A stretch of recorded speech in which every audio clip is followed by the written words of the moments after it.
Let me begin by introducing myself. I am Sujan, Chinoy, the Director General of the Manohar Parrikar Institute for Defense Studies and Analysis. And I take this opportunity to wish you all a very good morning. Welcome to our seminar, which is today focused on India's response to COVID-19, the structure, processes, and resources and technologies that we devote to this fight against the pandemic. And our keynote speaker today is Shri Kamal Kishore, member of the National Disaster Management Authority. I'm going to come to his biodata in a while, but might I at this stage simply repeat some of our housekeeping jobs. The first one is that except for the speaker and those that are listed as panelists, the mics are to remain muted at all times. We will take in questions through the Q&A box. There are two boxes here, a Q&A box and a chat box. I prefer that all of you list your questions only through the Q&A box and not mistakenly through the alternative, which is the chat box. Please keep your questions brief. If there are observations, please keep them brief likewise.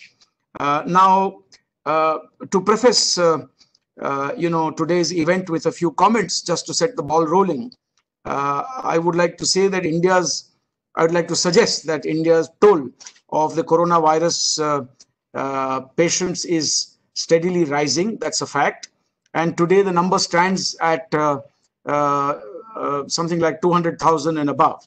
Now, this is a worrying fact because the infection is spreading, and it also suggests that the country has not yet reached the peak. At the same time, it is greatly encouraging that India's recovery rate is improving. The recovery rate has actually gone up from 11.2% in April to about 38.3% in the third week of May. Our fatality rate is also declining and stands at 2.83%, much less than many of the other large countries, US, UK, France, and Italy. And the lockdown, which was declared on the 24th of March 2020, which has continued for quite a lengthy period of time, well now over 2.5 months, has obviously been responsible for saving thousands of lives.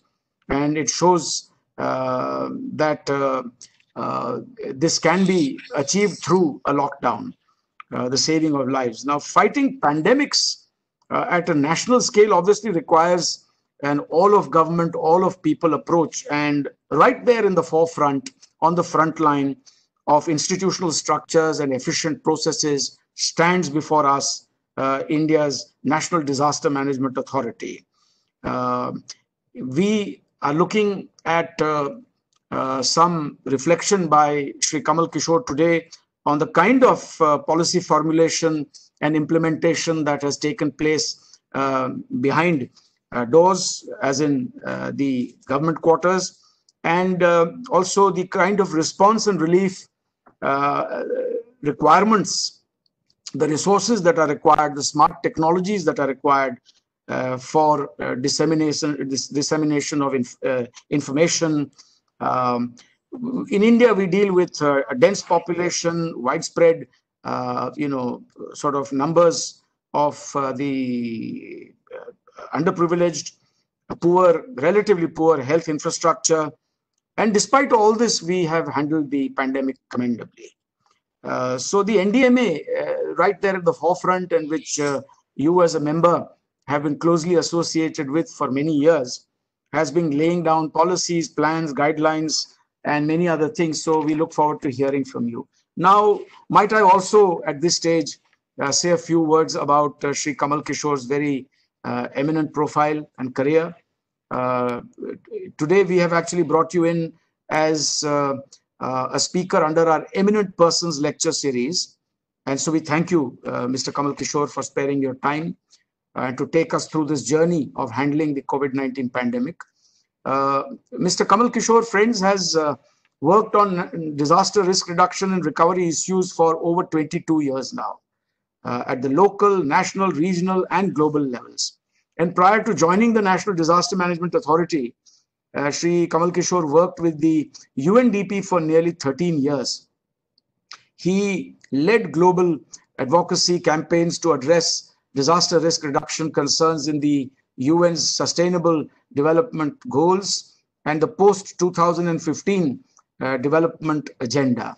As program advisor, he also led the development of disaster and climate risk management related elements of the UNDP strategic plan for 2014-2017.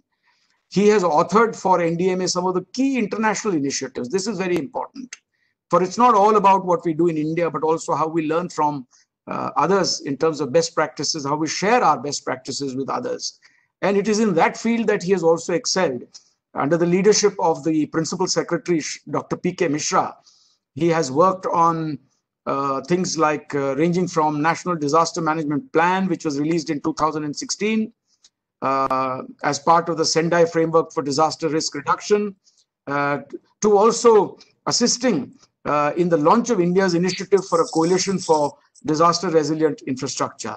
You may recall that the CDRI was launched at the UN Climate Action Summit in New York in September 2019, officially by the Prime Minister in New York. And well before that, I recall that at the G20 Summit in Buenos Aires in the end of 2018, if I'm not mistaken, the matter had been raised by our Prime Minister in order to see what kind of international response we could elicit. So you, Mr. Kamal Kishore, for us, really bring together international, processes and experience to combine with the kind of responsibility that you have today at the national level. And we look forward to your enlightening us on the existing structures and processes in the next 25 minutes or so. Thereafter, of course, we will throw the floor open to the Q&A part. So with these few words, I request you to kindly take the floor. The floor is yours. Thank you. Thank you, Ambassador Chinoy. It's been a pleasure and privilege to participate in this dialogue this morning on COVID-19. I am, before I get right into my presentation of about 20-25 minutes, I want to preface that by a few remarks. The first thing I would like to say is that in terms of information on COVID-19, in terms of what's happening globally, in terms of what the government has been doing in India, we are saturated with a lot of information. So I'm not going to repeat what is already known. I will try to present a little bit more analytical perspective on how India has tried to approach the problem of COVID-19, what our unique challenges are, and what are some of the early lessons. I have worked on disaster risk management issues around the world for a quarter of a century, but I don't yet have a clear narrative to describe what we're going through right now. It's really an unfolding story. So that's why I insist on calling early lessons. These are not really lessons yet. We still are dealing with it, and we are nowhere close to the end of it, not just in India, but globally. So I think I have to say that. Also, I'm not an epidemiologist. I'm not an infectious diseases expert. So I should not get into a territory which is not mine, where I cannot speak authoritatively. So I'll speak. But please do tell everyone, please also do tell everyone that you are an architect from, if I'm not mistaken, the Indian Institute of Technology, Roorkee. That's right. That's right. So yeah, so you have all the experience there. So I have some experience there. So on that basis, we will have a chat this morning. May I ask the webmaster to put up my presentation, please? We did a test run earlier, and because we were not sure about the bandwidth, I've taken out the graphics to keep it simple so that we have this thing. So I will talk a little bit about this. Next slide, please. So how we have structured today is I'll talk a little bit about, give you an introduction of where we are. I will highlight 12 key features of the Indian response. I'll highlight some of the challenges and 6 key early lessons and some reflections on the way forward. So next. So as Ambassador Chinoy said in his opening remarks, we are close to 200,000 infections, more than 6,000 deaths. Recovery is approaching 100,000. It's not there yet, but recovery rate indeed is improving. A doubling rate, there is a large variation across the country, but roughly it stands at 15 days right now, which is much better than how it was, say, 6 weeks ago or 8 weeks ago. There's a huge variation in the infection rate across the country. It's if you really look at these infections and map them on the country's map, you will see that even till today, it's largely confined to highly urbanized areas. So Bombay, Delhi, Calcutta, Chennai are some of the hotspots. There is a big difference in the doubling rate as well. There is also a big difference in how the disease is affecting the men and women. I'll explain that in a bit more detail now. So at the moment, twice as many men, almost twice as many men as women are infected by the virus. This may also be a function of who we are testing. Men, by virtue of their occupations, in the first go at least, are more exposed. So as a result, you see more symptoms and you test more. It does not necessarily mean that men are more prone to infections. But the evidence, the preliminary evidence that we are seeing in India, as well as in other parts of the world, is that the infection turning into complications requiring hospitalization, that rate is higher also in India among men as compared to women. There's a large variation in mortality rate across age groups. The age group of 60 to 75 is accounting for about 40% of mortality. And then as you go down the lower age brackets, that drops dramatically. Even though the infection rates are more or less similar across age groups, there is variation there as well. But it's not that there are more people infected in the higher age groups, but the mortality in the higher age groups is higher. So there are many patterns that we are seeing, but it is too early to draw conclusions on this because some of the things will change as the infection begins to spread also in rural areas. Next slide, please.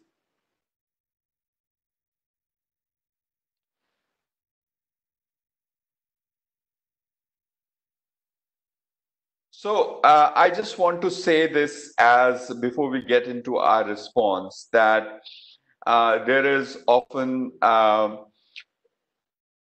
comparison being made of between the current pandemic, COVID-19, and Spanish flu that happened in the early part of the 20th century, almost 100 years ago.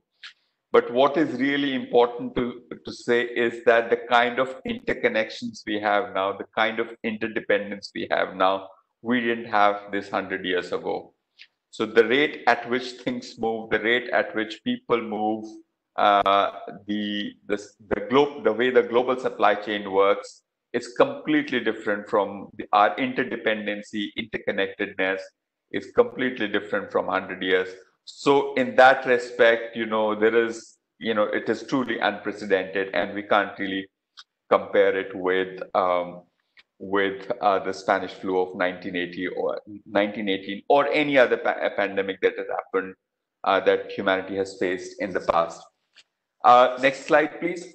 There is this very interesting quote that the WHO rep says all the time in India. He says that we are building the ship just as we are sailing it. The fact is that it is unprecedented in so many ways that no country, no organization can say that they know how to deal with it. As we are sailing, we are developing our response. We are dealing with large uncertainty. We are discovering new possibilities, at the same time confronting new challenges. So we're really building the ship just as we are sailing it. Next. And to point to that, I just want to say that media is flooded with quote unquote success stories from other parts of the world. There's a huge variation in the kinds of approaches that different countries have taken. But what I find very interesting is that what was being celebrated 2 weeks ago as a success story is now being called, well, it hasn't worked. It was a big blunder. And who knows, 3 weeks later, we might say, actually, it did work. So this is really an unfolding story. I have just given you a snapshot here of 5 countries that have taken very markedly different approaches. So South Korea, really scaled testing. I think their testing rate was very high, and isolation and treatment. So they really were aggressive with testing, and it seemed to have worked. But the latest report that are coming from South Korea are again talking about an uptick in infection rate. So, sometimes we're declaring victory a little bit too soon. China, we all know, it went, it isolated the whole province and went through aggressive lockdown. Sweden is the most controversial right now.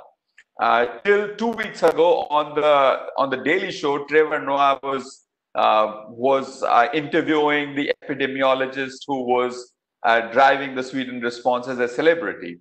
And today, the same epidemiologist is apologizing to the Swedish public that, sorry, I think I erred. UK started in the beginning by saying that we will not do aggressive testing. We will work towards achieving herd immunity, and very quickly they changed that approach to taking a more conventional approach. Vietnam was being called in late January, early February as overreacting.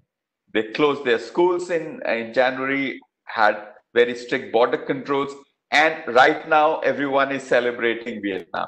So what I'm trying to say, this is an unfolding story. We do not yet definitively know which approach is the best approach. Next.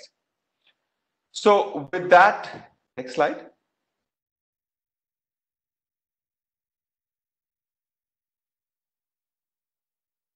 So with that, I just want to talk a little bit about our own approach here in India. And basically, I can say that this is not an official description of how our responses evolved. This is how I would characterize it. The first bit was we tried to control the ingress of virus starting in late January till most of February.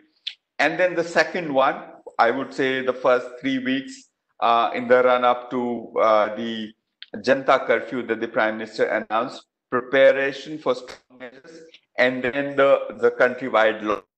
Now that lockdown is opening. So you call that we are now getting into a phase 4. So that's how I would roughly describe it.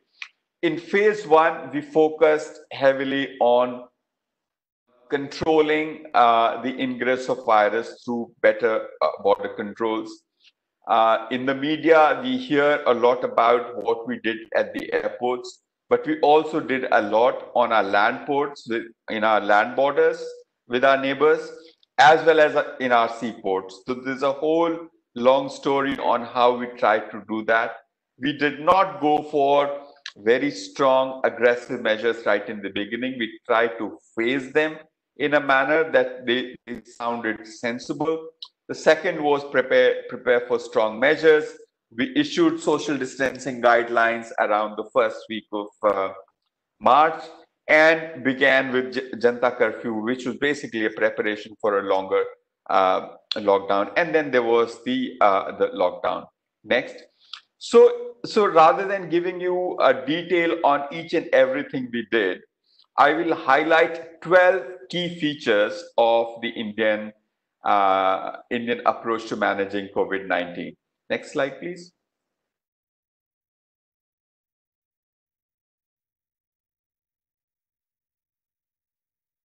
So next slide, please.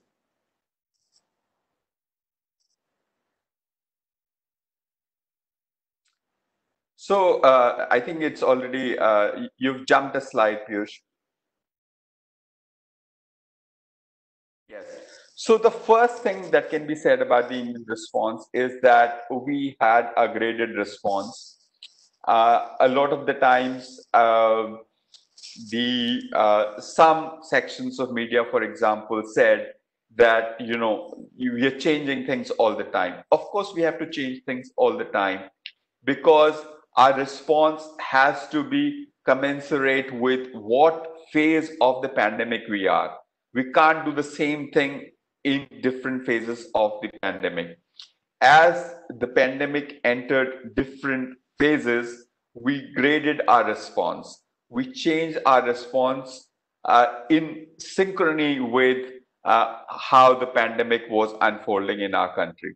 So it was not a static response, it was an response, and there was a plan to it. It wasn't just some random decision on a particular day. It was actually on a plot of how we expect the pandemic to play out and how different actions in different phases of the pandemic have to be taken.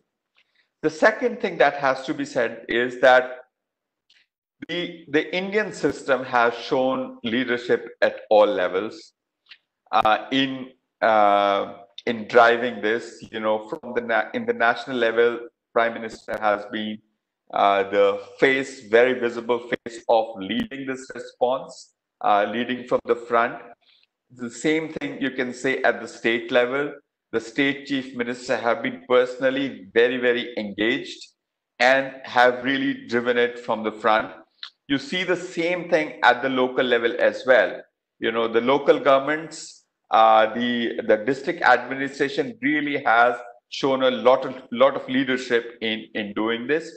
The third thing that can be said is rather than just talk about a government response, from the very beginning, it was recognized that this battle has to be won only if can only be won if every individual recognizes his or her responsibility. So speaking to the individual directly and encouraging behavioral change at the individual level has been the bedrock of Indian response. Even well before the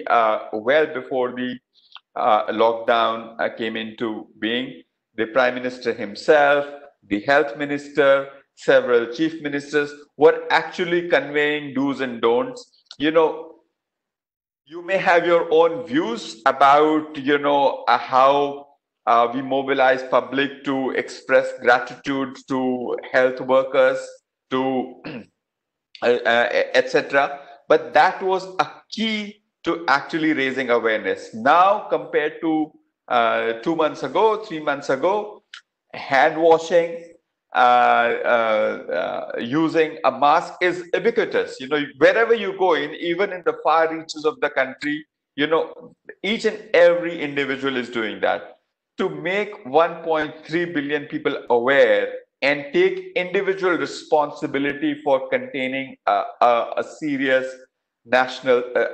threat to nation's health is a no mean task, and we've been able to achieve that. We've been able to mobilize each and every individual in this fight. The fourth point I would say is that we have really been open to science and scientific evidence-based decision making. When we were discussing the lockdown in the second and third week of March, or possibility of a lockdown, whether it should be a nationwide lockdown or focused, there were at least six to 10 scientific groups from across the world who were giving epidemiological models, showing different projections. And I have to tell you that the government really was open to listening to everyone, even when their predictions were very uncomfortable, very scary. So, it is on record. We heard everyone out, and we really went with the best, most consensus-based scientific evidence, and formed decision. The whole decision making was based on that. And the fifth point is that while we recognized that Ministry of Health and the health system at the state level has to lead it, it really has to have an all of government approach. This is one disaster where the ministry, you have Ministry of Civil Aviation, you have shipping, you also have Ministry of Textiles, Women and Child Welfare, you have Ministry of Tribal Affairs. It is really an all of government approach. The constitution of 11 empowered groups was exactly that we cannot treat it as a narrow problem. We can't look at it just as a health problem or a disaster problem or a logistics problem or a livelihoods problem. It has to be an across the board approach, and that really has served us well. From a situation where we were producing very few components of the response, and now we are becoming very close to self-sufficient on responding to this. Then the final point in this slide is the utilization of technology. Everyone knows about Arogya Setu, but beyond that, many states for their specific needs develop their Apple apps. We have a dashboard which looks at, managed by NDMA, which looks at how we manage the transfer of migrant laborers, work very closely with the railways, sending states, receiving states. A lot of that is not in the public domain because it can't be in the public domain. It is for aggregate level decision making, not for the granular decision making. We also have dashboard which continuously monitors not just the existing level of infections, but also risk. Where will it go next? So a lot of application of technology at multiple levels. We use technology also for contact tracing and so on. Next slide, please. This is another point. There is a narrative which is coming from some places that there are too many orders being issued, but I think that's a great thing because we have never dealt with something like this. Whenever we take a decision and we get feedback from the ground, we have to adjust. We have to continually adjust and fine-tune our response. A flexible, informed decision making, which actually is responsive to feedback from the ground, feedback from our partners, feedback from local governments, feedback from states is a good thing.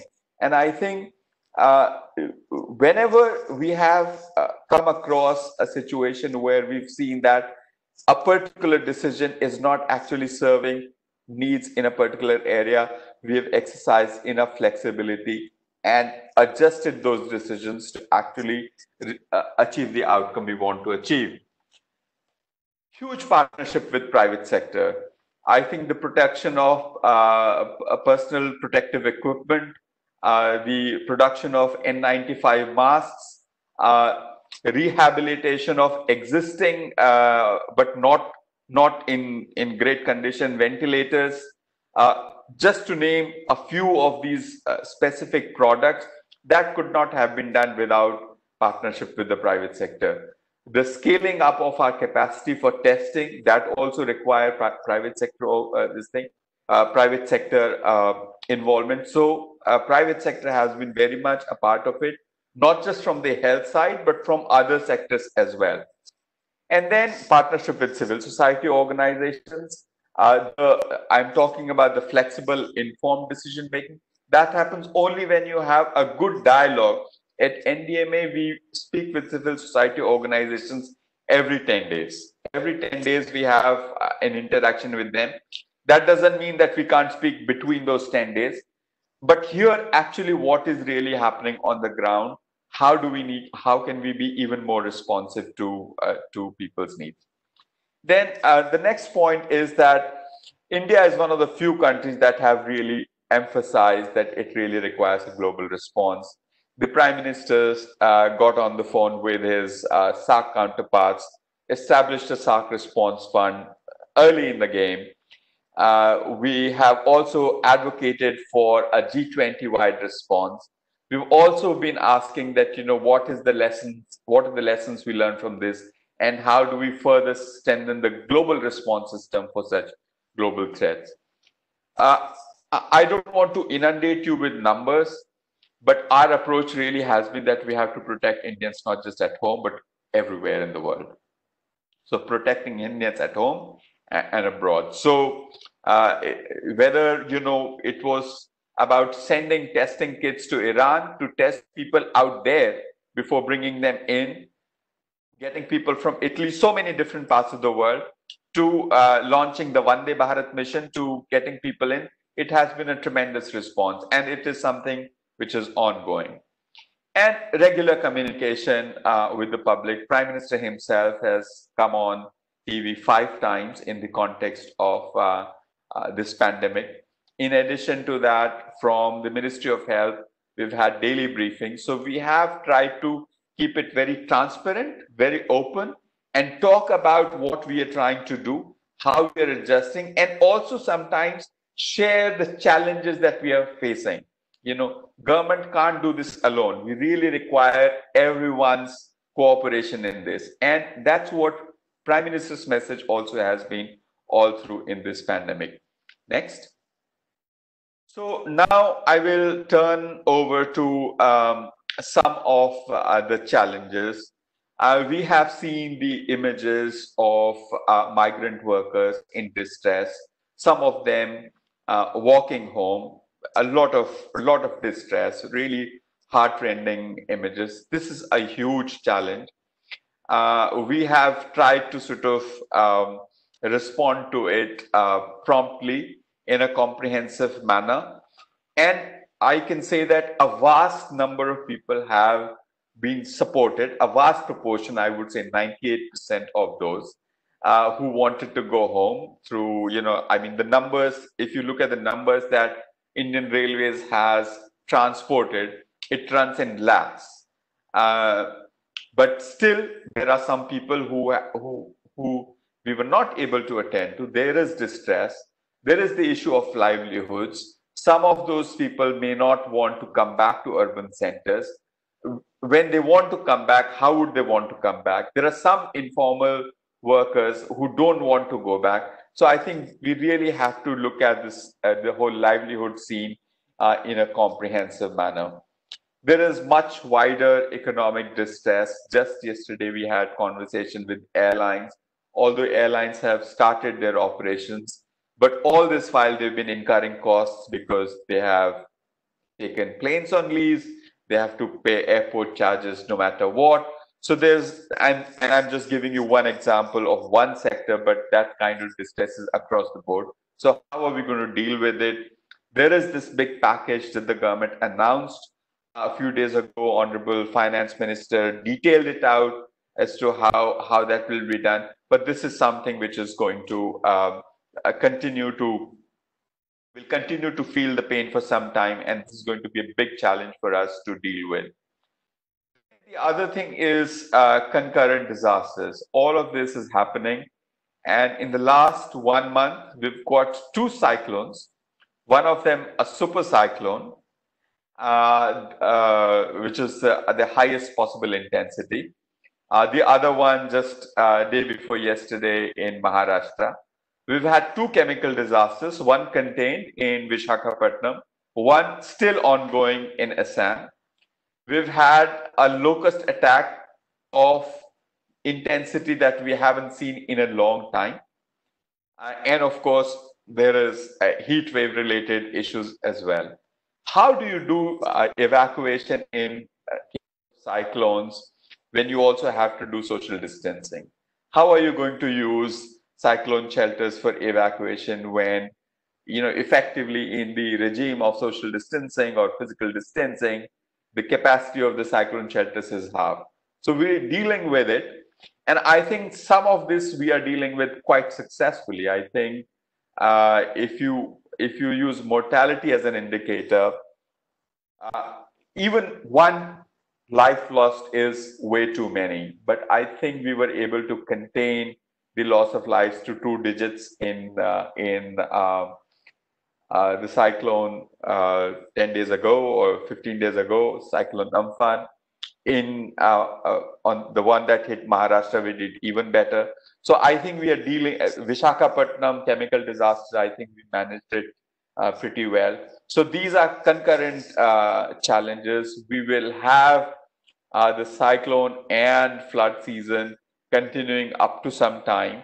So that's another challenge. Now, I will just highlight 6 key lessons, and I will stop and take questions. Next slide.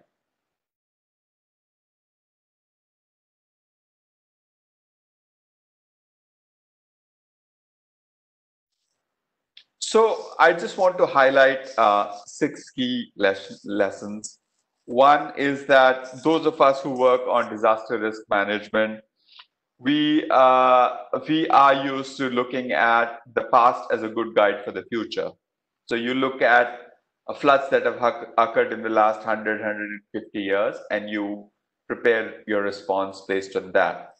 You look at how your buildings behaved in past earthquakes, and you design your buildings, your response systems for earthquake based on that. But in the context of this pandemic, we are actually learning to deal with how do you make decisions in the context of deep uncertainty. You have 5 scientific groups coming to you with 5 different models with 5 very different outputs. How do you make decisions in the context of uncertainty? How do you take an iterative approach so that you continue to adjust based on a real-time feedback on how your decisions are actually panning out in the field? The second lesson is that in disaster risk management, we always talk about prevention is better than cure. And it's true. But now we really have to talk about prevention and cure. However good a job you do on prevention, there will still be a need for doing good cure, which means that we still have to have the capacity to quickly scale up our emergency response capacity and to respond to disasters of the magnitude that we see unfolding right now. We do risk assessments. There's a whole body of work to do risk assessments in a deterministic way, in a probabilistic way for different kind of disasters. What we are seeing right now is two things. One is that our risk assessments are not granular enough. I would go on to say that a district level risk assessment in case of India is too granular. It has to be block level, even lower level. It has to be much more fine grained and informed by local drivers of risk. It's not the same cause which leads to high transmission rates across the country. It's different in different parts of the country. That granularity we have to build. The other thing we are seeing is that risk is global, but resilience is local. We are in a situation where we are sort of living downstream.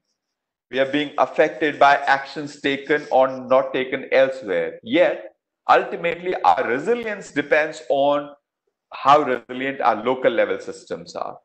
So I think that's another thing. When it comes to building resilience, we are really on our own. So this whole Prime Minister's call on Atmanirbhar Bharat, it is not about closing the country. It is about actually building self-confidence and self-reliance and speaking from there and operating from a level of our own capacity. Then a corollary of that lesson is that there is no substitute for community action. In the states where the community level action is strong, where the local government and community have good interaction, good relationship, good communication, we've got a better handle on the infection rates. So there is no substitute for that. And then finally, we really have to learn to work across different disciplines.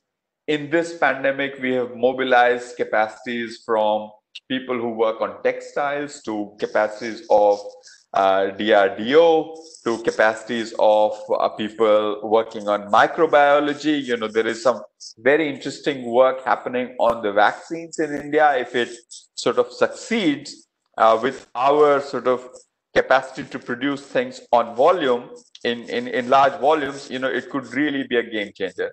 But the point here I'm trying to make is that it's really something, it's really this experience underlines that we have to get comfortable to speak across disciplines and not just stay in our own disciplines and seek connections across disciplines to work towards societal problem solving.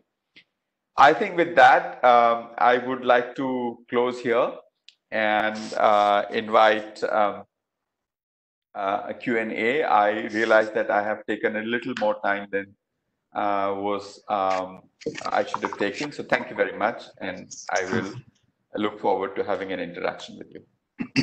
Thank you very much, Mr. Kamal Kishore. And no, you certainly haven't utilized all your time, because we really would like to hear more from you.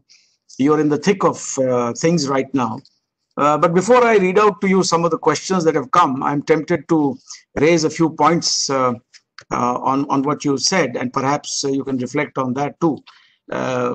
You, of course, very well brought out the 12-point approach and the 6 learning, sort of lessons that you've learned from this. But I find that as a nation, it's time now to devote a great deal of emphasis to disaster management studies also. I'm not quite sure if universities in India actually have structured courses on disaster management, or people earn degrees in disaster management, but we've reached that stage now with the kind of cyclones and chemical disasters, locust attack, if you please, floods, earthquakes, and on top of that, pandemics that we now deal with. Isn't it time, therefore, in your view, that we actually ask universities to hire experts who can structure such courses, and that our people at the popular level get familiar and build that kind of expertise? The second part is that the NDMA, of course, has for many years dealt with the standard threats in terms of disasters that are well known, earthquakes and floods and things of the sort, chemical attacks, chemical disasters, beg your pardon. But do you have the manpower and the trained resources to handle pandemics as well? Is it the same people who turn out for, say, a collapsed building and rescue work that are also deployed to, say, a pandemic zone if required? Or are there specialized people that you're now recruiting, hiring, training, etc.? You did bring out community level participation. Now, this is one of the things that you have worked very, well on in the last few years in India, to develop community response. Japan has done that in an excellent fashion with the involvement of private entities like the Sasakawa Foundation, which is sometimes first to appear on the site of a disaster even before a government response unfolds. In India, you have used that model to combine government response with a community response. But when blue books are written for district level responses at the level of the district authorities, how much of a say will you have in it as compared to, say, the states that are currently grappling with this? The rewriting of blue books for disaster response will have to be undertaken, and I suppose that's a more leisurely task. Right now, everybody is devoted to the expedient problem before us. So we need to take a look at all these issues as well. Now, I will go through these questions, very interesting ones that have come. The first is, what do you have to say about the recent ICMR report, which states that of the million people tested until 30th April, transmission is unknown for 57% of them, and of the 40,000 people who tested positive, the questioner asks, the government does not know how 44% of them were infected. I don't know if this is really based on any kind of verifiable facts, but anyway, that's the question. The next is by Dr. Pushpita Das. The first one was by Akash Gaur, by the way. Dr. Pushpita Das is with us here. She is Center Coordinator for Internal Security. And she's, by the way, helped set up this webinar after I introduced the two of you, you being an old friend. So Pushpita Das asks, epidemics and natural disasters are different.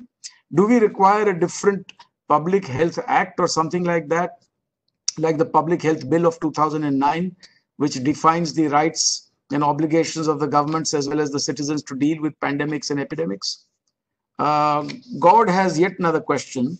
What sort of modeling do you find credible in terms of assessing the future state of the disease situation in India? Ambassador Yogendra Kumar wishes to know from you, requests you to give an assessment of our international initiative on disaster response infrastructure. I assume, is it disaster resilient infrastructure? You would know better.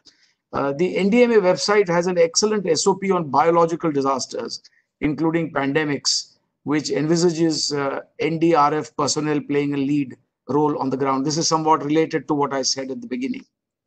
Matthew Simon asks, after more than 10 earthquakes in the Delhi NCR within the last 45 days, by the way, Simon, we are in a place where there's rockier strata here in the cantonment area, and I'm not sure if everybody felt all 10, but you certainly seem to have had the ground shook up beneath your feet, and hence the question.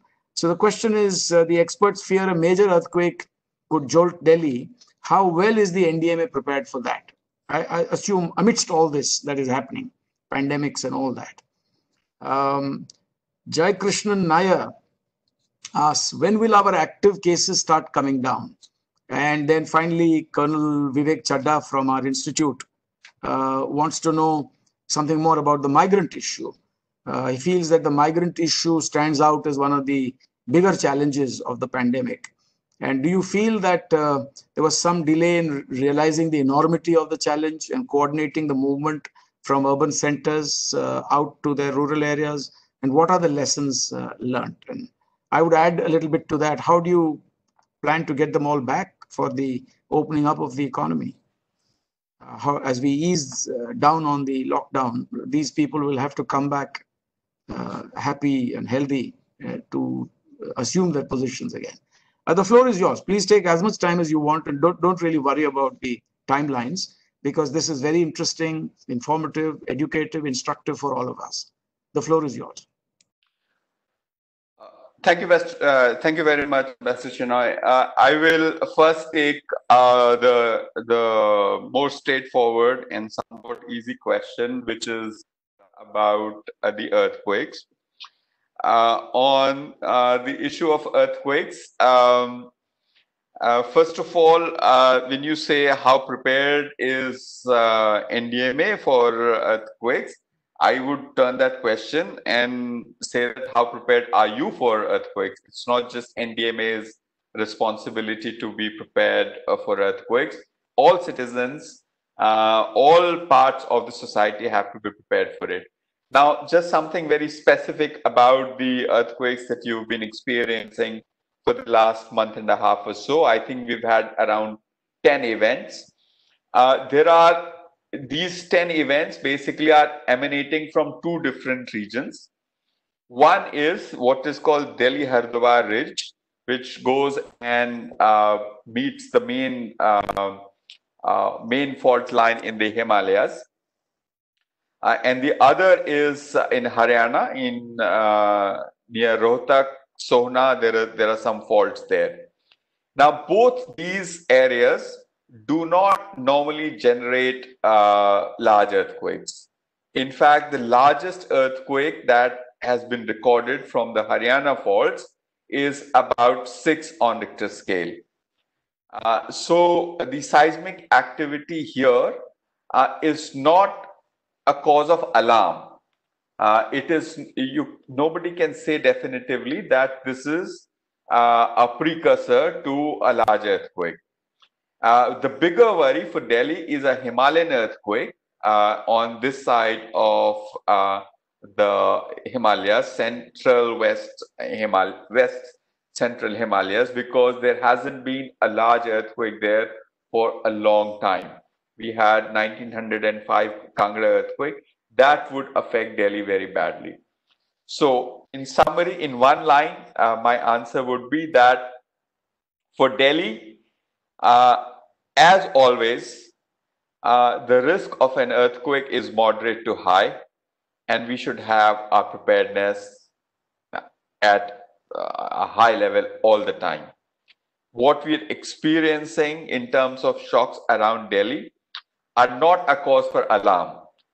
But that does not mean that we don't have to be prepared. We have to be prepared because we live in a risky area. So that's this thing. And what Ambassador Chinoy is saying about the IDSA and its locale and its level of risk being there a little bit lower, that's indeed right. If you look at the microzonation of Delhi, that part of Delhi is among the safer locales compared to, say, if you are in the Yamuna belt. So no, are you really therefore suggesting that government is taking all necessary measures to impose these stringent regulations in zones that are more susceptible and vulnerable, like the Trans-Yamuna area, in terms of building bylaws and whatever regulations? Absolutely. But I have to say that this is something. So in terms of the codal provisions, we revised our earthquake codes not that long ago. All of the provisions are there. They are enshrined in the building bylaws.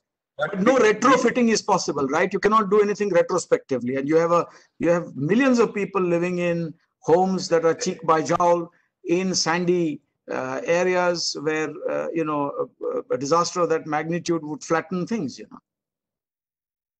See, retrofitting is very much possible, but retrofitting a poorly built building is much more expensive than building a building correctly right from the beginning. If you make a building earthquake resistant right from the beginning, you add to the cost by less than 10%. But if you want to retrofit it, then that's a very, as a proportion of the total cost, it's much higher. So for some priority buildings, such as hospitals and other critical infrastructure, we have to do retrofitting. For houses and all, whether the cost benefit works out or whether people should, till you get into retrofitting, know simple things. That if there's an earthquake right now and you're inside a building, your best bet is drop, cover, and hold. Ambassador Chinoy, you've lived in Japan, you've lived and worked in Japan, and earthquakes, the earth is shaken there all the time. And people are aware what exactly they need to do. A lot of the times when you don't know these simple tips, you get injured and you may lose your life, even though there was no reason for that to happen. In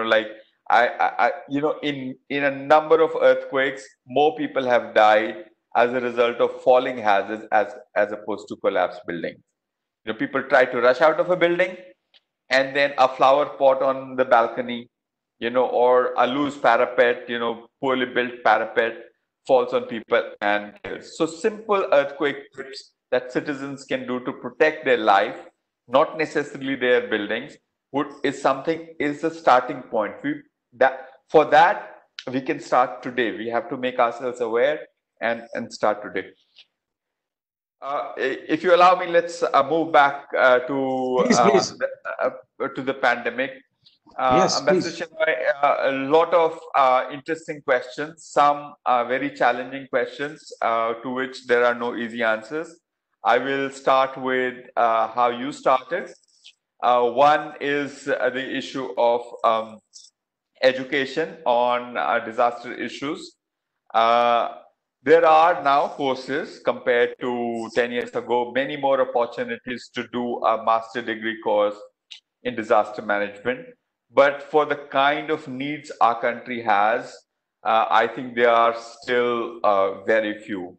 So there has to be much greater expansion of formal disaster education. And I will go even beyond that. I would say that some of the courses, they need to have not electives, but compulsory courses on disaster risk issues embedded in the course curriculum. I'll give you an example. If you study civil engineering today and you're doing a bachelor's degree, except for IITs, you can graduate without knowing a thing about earthquake engineering. You have the possibility of taking an elective course on how to make a building safe from wind and seismic hazards, but that's an elective. In a country where 75% of the population lives in earthquake prone areas, 30% of the population lives, or maybe more actually, 30 to 40% of the population lives in wind hazard prone areas. This should not be elective. This should be compulsory. And this is something NDMA has been engaging with AICTE, the All India Council of Technical Education, to make it compulsory. Of course, they have their constraints as well. There are limited number of contact hours. You have to have teachers. Right now, we are working on a project to develop resource materials, but that's really the future. That's really a next 10, 20-year project. The second question you asked is about our response forces, such as the National Disaster Response Force, whether they are equipped to deal with pandemic and so on. So their main core. So before you proceed to answer that question, I will just add one more question that's come in on that subject from Mani Singh Mamik. See, he feels that in the NDRF there are policemen or ex-policemen deputed from various police forces, and he wonders why ex-servicemen from engineers, signals, EME, ASC, who are trained personnel themselves, why can't they be recruited and inducted more rapidly into the NDRF to, contribute to whatever infrastructure it is that you're building? Please go ahead. That's a very good question. I'll address that as well. So on the NDRF side, in terms of capacity, your original question, Ambassador, the NDRF's core competency is in collapse structure search and rescue, flood rescue, cyclone rescue, and so on. But each NDRF unit and battalion has core capacity on chemical, biological, radiological, and nuclear disasters as well. So they have capacity. There are some people who have fairly advanced training on this. Is it at a scale that can meet the needs of the current pandemic? Certainly no. So this is something we have to reflect on, see whether this is the kind of capacity we need to build in NDRF as well. Now, I have to say this, somebody mentioned the NDMA SOPs for biological disasters. and they are indeed great. They have stood the test of time. But we had, frankly, not anticipated that we will be dealing with a disaster which is affecting the whole country. We've never dealt with something like this before. An earthquake happens, it happens in a location. A cyclone makes a landfall, it makes a landfall in a location. But this is an event which is affecting the whole country. The scale is completely, unimaginable till just a few months ago. And the other aspect of that is that, I've worked on disasters in many countries. I have been in many post-earthquake situations. But this is the first time that as somebody working on disaster management, I myself feel vulnerable. So I mean, so if you are deploying your emergency responders where they themselves are vulnerable to this. So in some ways, this is really stretched the boundaries of our imagination in terms of the scale of impact you could have, how insidious a threat could be. So I think that's borne out by the fact that a lot of medical workers, doctors, nurses have been infected at somewhat alarming rates of infection. Yes, around the world. So, so I think that's the second thing. Now, on the issue of inducting retired people, paramilitary, etc., the question that was just raised. On that, I would say that yes, that can be done. But at the same time, there are just two things that I would like to highlight. They can be the second, but it will be difficult to have them as the first line of responders. One of the greatest sort of strengths of our system right now in the form of NDRF is that because, yes, they are drawn from police services, but they've been trained and there's a standing capacity. So when a cyclone is approaching the coast of Maharashtra, I can say with confidence that within 24 hours or less sometimes, we will have pre-deployment of the forces there. There are places where trees have fallen and they have been cleared within 25 minutes. No, if I may interrupt you here, I think what Manish Singh Mamik really meant was utilizing fully to our advantage the experience of sappers, like engineers, people who've retired, after building bridges and pontoons and this all their lives, So these are the people from engineers, signals, EME, etc., the ones who handle logistics, who can actually create for you in no time the same lifelines that you require in pandemic areas or in disaster struck areas. So I think his question was really more related to utilizing a bunch of people who are already trained and geared to meeting such disaster challenges. After all, warlike situations are also somewhat similar, challenging circumstances. Absolutely. I think we can do that. I think we just need to create a roster system, have all of these people and mobilize them as we need them. In some areas, we do that. We have an ongoing emergency in Assam right now. There's an oil well blowout, which happened on 27th of May. Till yesterday, we hadn't fully controlled it. We have sort of controlled its expansion, but it is far from contained.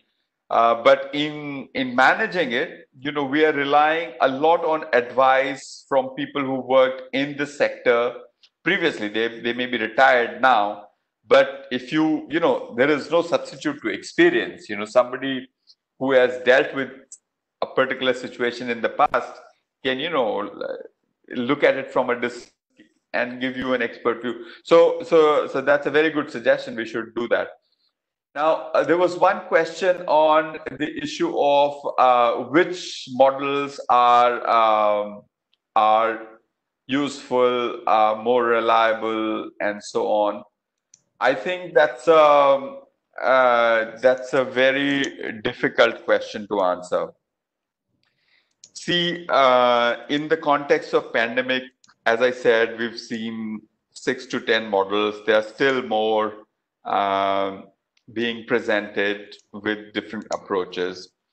So my response to that is, you might find it a little bit of an academic response, which is that all models are wrong, but some are useful. So the complexity of our country is such that whatever model you apply, its predictions are likely to be off, because there are so many local factors which determine the outcome of disease. A lot of the time you do not have local level granular data being fed into the model. So that imposes its limitation. But in terms of the characteristic, so you may not have the exact numbers right, but in terms of how this will play out, in terms of thinking about it qualitatively, not necessarily quantitatively, some are useful. And on that, I really think that we have to complement the modeling capacity with the capacities of our own epidemiologists who have looked at community medicine issues for not years but decades, in the context of other things. There is no substitute for somebody who has the experience of working on infectious diseases in the Indian context at the local level. The kind of insight they bring to it, that may be difficult to put into a model, but that must be complemented the model. I'm very cautious about putting out any modeling outputs in the public. At the NDMA also, we've done a lot of modeling in the context of, not a lot of modeling, but a fair bit of modeling for the current pandemic. But we never went to the public and said, this is the projections we are saying. You have to handle all of that output with a lot of care, because it can easily be misinterpreted, misunderstood, even with best intentions. So that was one question. Then there was. Did you address that question from Ambassador Yogendra Kumar, which I read out to you? It's no longer showing on my Q&A box, but it was more about the international side of it. Yes, international side of it. So that's a very good question, Ambassador. So one, I will just give it in two parts. One is that before the pandemic itself, on the 20th of March, for the first governing council meeting of the India-led global coalition on disaster resilient infrastructure was held. We have 18 members in that. We have 15 countries and 3 international organizations as part of that. And among the member countries, there are 9 G20 countries that are participating in it, ranging from Germany, UK, Australia, Japan, Italy, US, and a number of landlocked countries, small island developing countries. Now, in the context of COVID-19, we are launching an initiative which is looking at specifically the vulnerability of airports. What are the lessons? Our aviation infrastructure. We're not talking about airlines, we're just talking about the fixed asset of airports.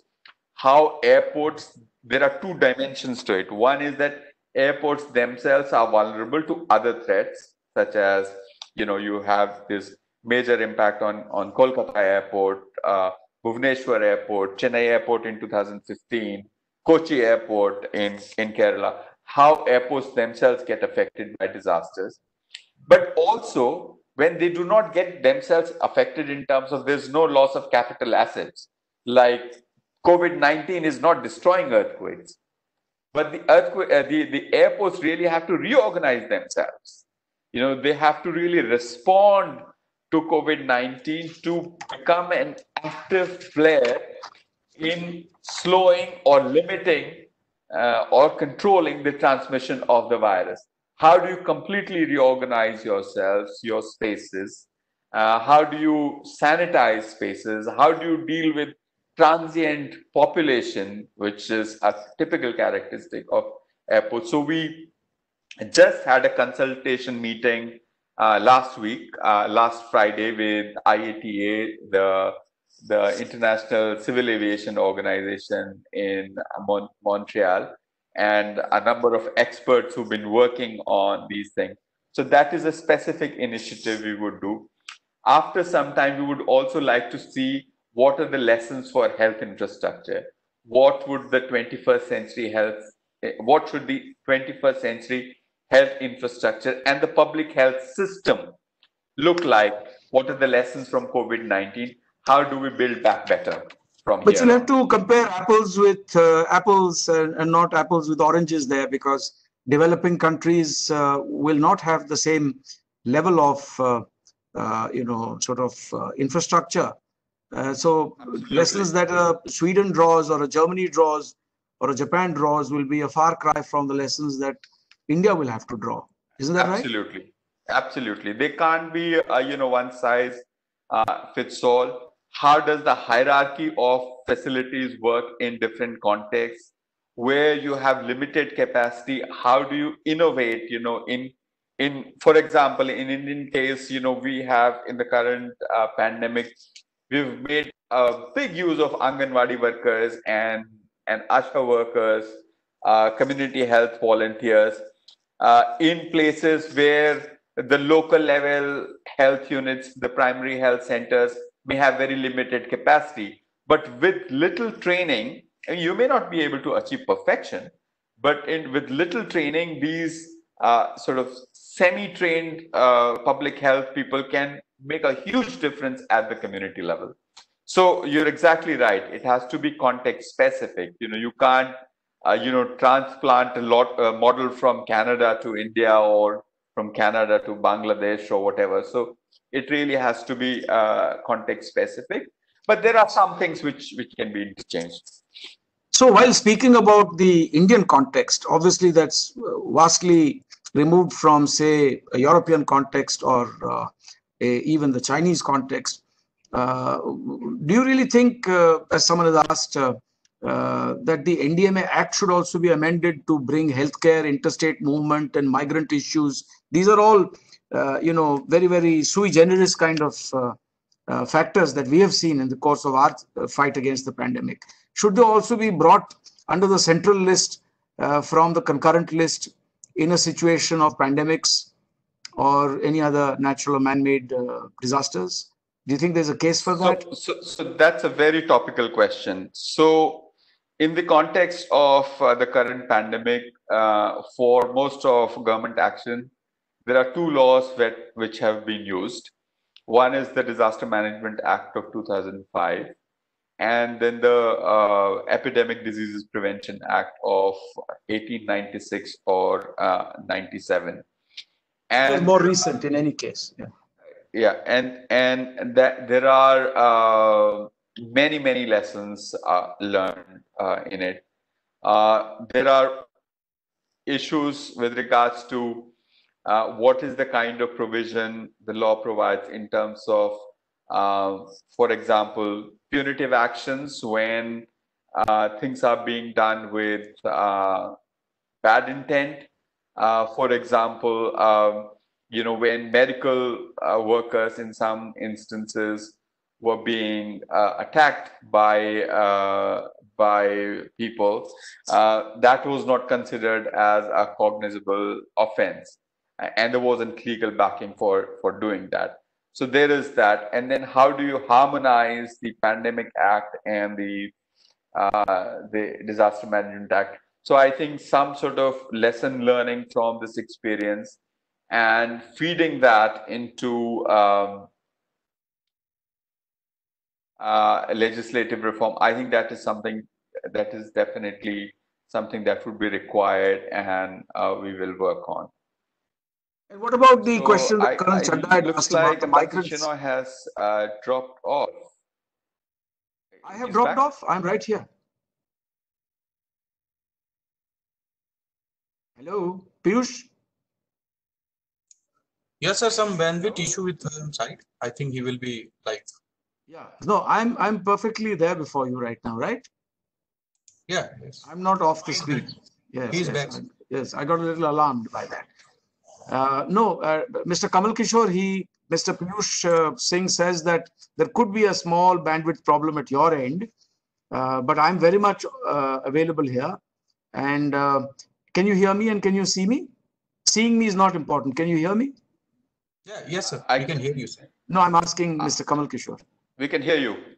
Yeah. So carry on, please. What I was going to remind you about was that question about what we could have done better with regard to the migrants, because that's been raised. Is there something that we could have done to ease the situation when it happened? As soon as the lockdown took place, there was a I lull, and couldn't then you hear the suddenly found the. question. It's about the migrants. Could we have done something better?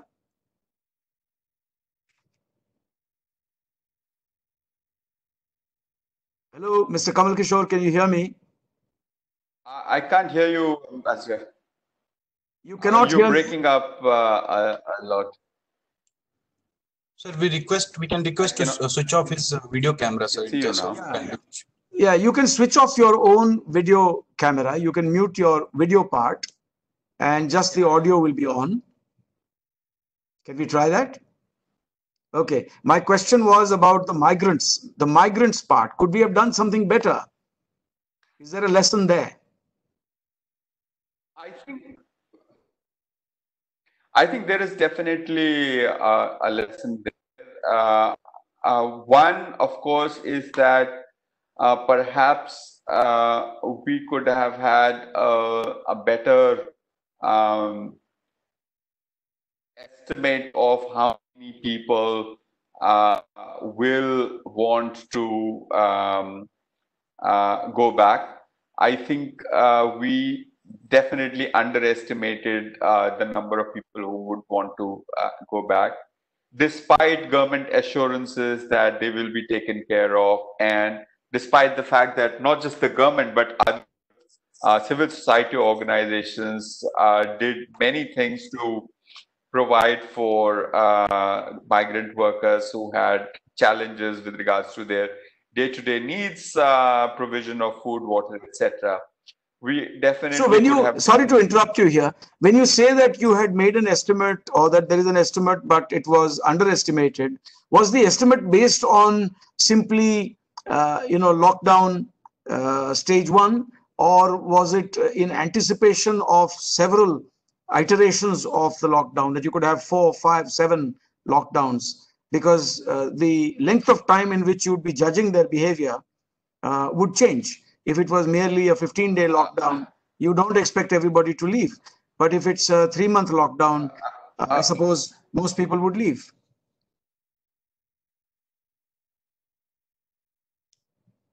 Yes, please.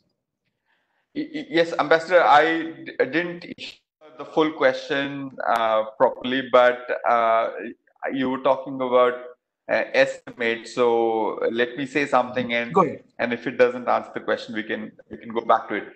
So the estimate the or anticipation was based on the numbers we have in terms of how many people are employed in what sectors. But how many would actually want to go back?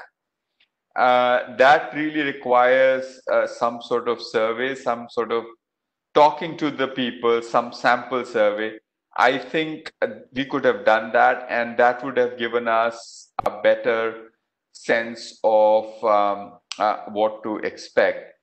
Because we didn't have that, a lot of the measures that we were taking, we were improvising till the last minute. The whole thing of movement of trains, the cross border. There was a point at which we set up relief camps for migrant workers to hold them wherever they were and provide them. So that was one thing. The other thing was that there was also a little bit of uncertainty about the length of the lockdown. We it as it is. I can accept that we hadn't expected. We didn't know how long this will have to be Exactly. carried on. So there were many factors in it. But in retrospect, if you ask me, just one thing we could have done is we could have done some sort of sample survey or some sort of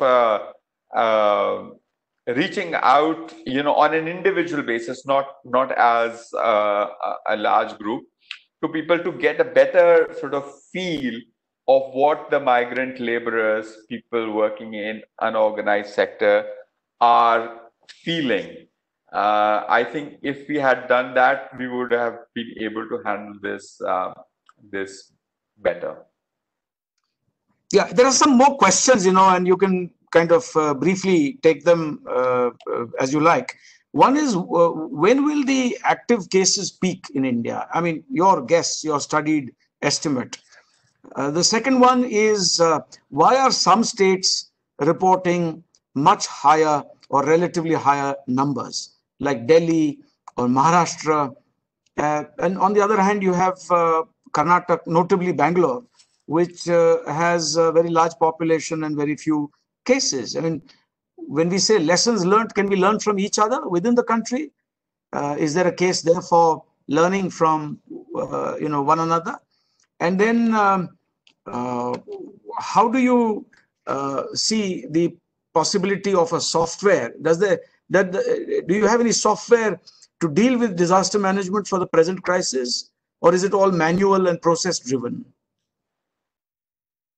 So your first question on when will the active cases start to go down, I am not able to hazard a guess on that, but I can just tell you that a few days ago there was one particular day where number of new infections was less than number of recovered cases. It happened on just one day, so that's not a trend. It just happened on one particular day. So I'm not saying that it's a trend which is set in, but so what I'm saying is that it is possible that it will. So we may be somewhere there, but I won't hazard a guess and give a date, even if it is qualified. Now, why are some states seeing more infections than the others? Basically, one issue, of course, is that the number of cases, to some extent, is also a function of the rate of testing. So there is no doubt about that. If you test more, you will find more. So that is definitely a factor. In general, you will see in the urban areas, in Bombay, Delhi, the testing rates are much higher compared to some of the locations on the eastern side of the country. So that's a factor, but that's not the only factor. There are other factors. One factor is that these are also locations which are sort of, in a sense, port of entry for the infection. So infection arrived in Bombay first, it arrived in Delhi first. So these are the areas which are more exposed in the beginning. So they were early in the curve. That's one. And then there are a number of other things. The other things are the mobility patterns, which we've analyzed within a particular area, the whole issue of population density, the whole issue of age structure of the population. So these are some of the things which are driving that. Now, you will see that some of the tribal areas, at least till 2 weeks ago, there the infection rate was much less. There was also the doubling rate was also very low, but that is set to change, because now with the migrant laborers going back, even if the percentage of migrant laborers who are infected is small, it is certainly something which is going to spread. So now, but we've had time to prepare there. So my expectation is that we will do better in those areas because we've had some more time to prepare and ramp up our capacity to test, isolate, and treat. So this is how it is unfolding, but still some uncertainty there.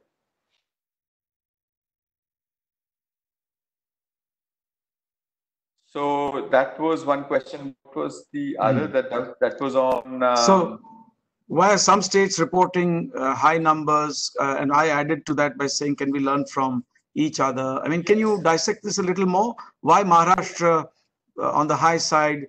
Why Delhi on the high side? Why Bangalore on the low side? By and large, it's the same people. There's the same kind of lifestyles, density, may not marginally. I mean, it may not differ very much. So I think I sort of answered that question by saying that it's largely because of the fact that this is where the infection set in first.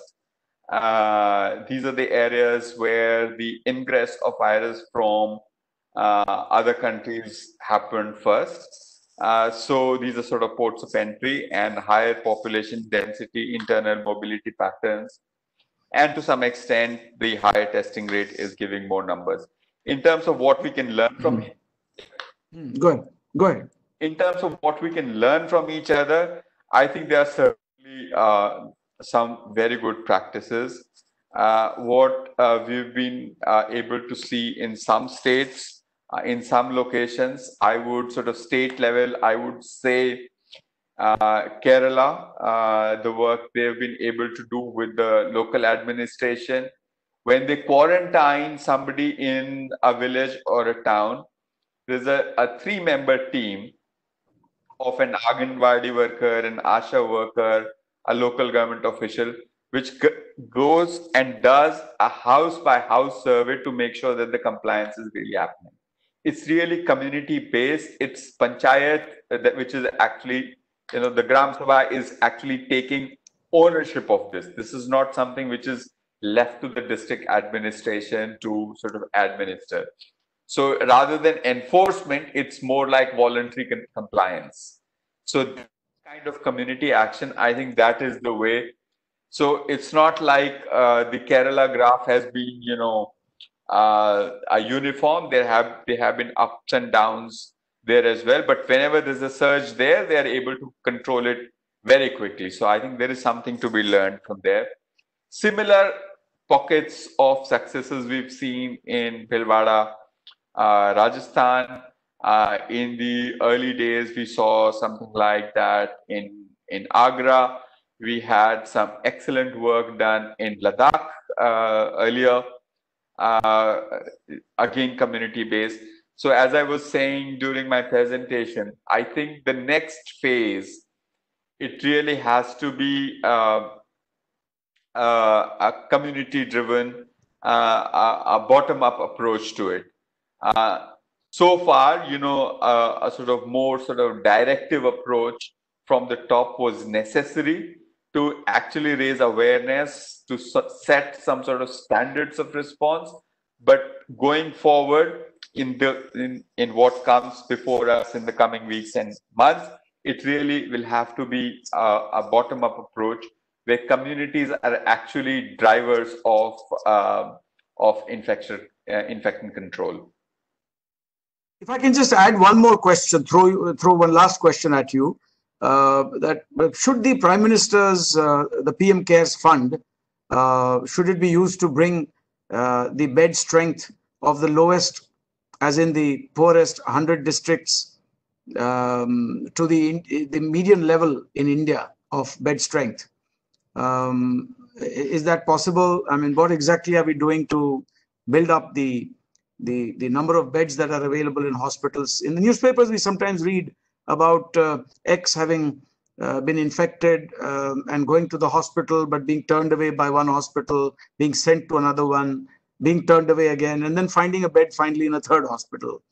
So are we doing something about that? That's really the last question. I know we are running out of time, and you have other things to do as well. So there are two points to that. I think with regards to using PM Care to fund to increase the capacity of the hospitals in terms of beds, yes, we should definitely do that. And we should do that, and not just in the poorest districts, but also, you know, it has to be a combination of the poorest districts and where the infection load is high. So that's one. On the issue of people not finding beds, especially in some urban areas, there are two problems. One is, of course, there is some limit to number of beds we have. So there is scarcity. There's no denying that, even though there are efforts to ramp that up. But more important is, I think, if there can be a local level information management system, so an integrated inventory of beds, and that's something which can't be done from the central level. It really has to be done state, district, city level to have a local inventory, and you have an inventory management system, so that, you know, in this day and age, it should be possible to sort of not go from one place to the other. It should have a rational way of allocating beds to people. So how about let me stop you here for a moment. Only a pause button.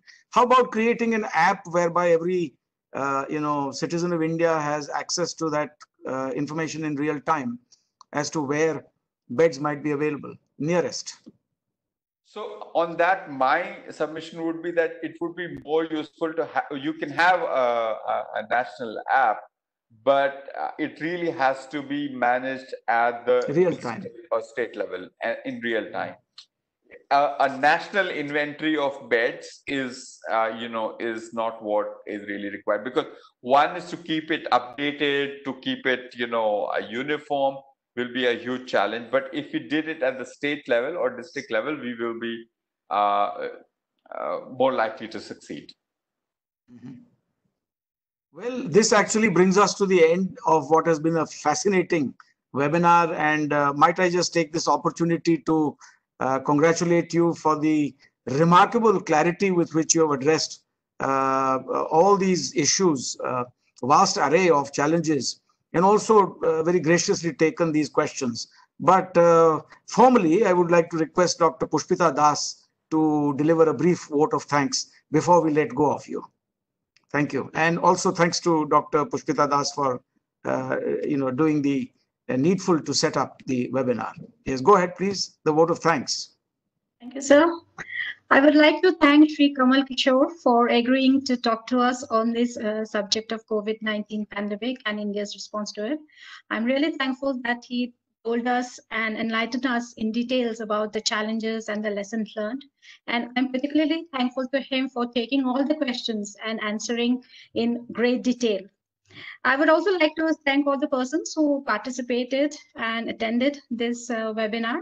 And I would also like to thank the DG for chairing the meeting and conducting it so efficiently. And lastly, I would like to thank Mr. Piyush and Dr. Matthew Simon for their contribution to the webinar. Thank you so much. Thank you once again, Mr. Kamal Kishore, and I hope you will join us again. Thank you. Thank you. Stay safe, everybody. Bye-bye. Bye-bye. Thank you. Thanks to everybody.